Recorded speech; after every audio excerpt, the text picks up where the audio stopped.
Армысың елім. Көптеген адамдар біздің қоғамда армысың деген сөзді жоққа шығарғылары келеді. Бірсе парсынікі қылғылары келеді, бірсе татардікі қылғысы келеді. Біздің қоғамымызда өкінішке орай көп мынандай кең таралған ой болады. Түркі халықтар, оның ішінде қазағың да ешкімге ешқандай жақсы нәрсе бере алмаған.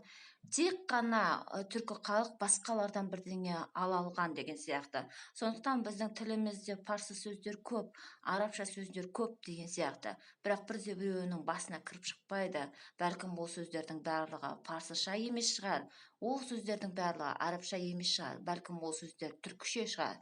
Ә, және түркі тілден олар жаңа парсы тілге, араб тіліне, басқа тілдерге енген шығар деген ой кіріп шықпайды. Себебі қаншама адамдар біздің қоғамымызда мәңкүрт болады. Жай ғана надан емес, мәңкүрт болғандықтан. Сонымен мына армысың деп амандасатынның көпсін тәңіршіл қылғылары келеді. Бірсе парсышыл қылғылары келеді. Кейбірлері ол татардың сөзі, ол ару деген сөзден шыққан дейді. Ару деген сөз, яғни ол жай ғана әдемісің бе деген мағынаны білдірмейді дейді. Ол оның үстіне денің сау ма деген сұрақты білдіреді дейді. Сонымен ар деген мынандай керемет мағыналы сөздің оның мағынасын жойғылары келеді. Ал негізінде ар деген сөз ол түркі тілде жай ғана намыс деген сөзді мағынаны білдірмейді. Ол сонымен қоса ер, адам деген мағынаны білдіреді.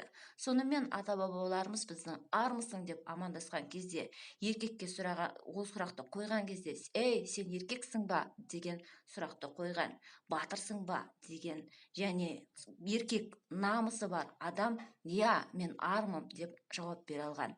Сонымен қоса, енді осы сөзді неге жақтырмайды көбісі?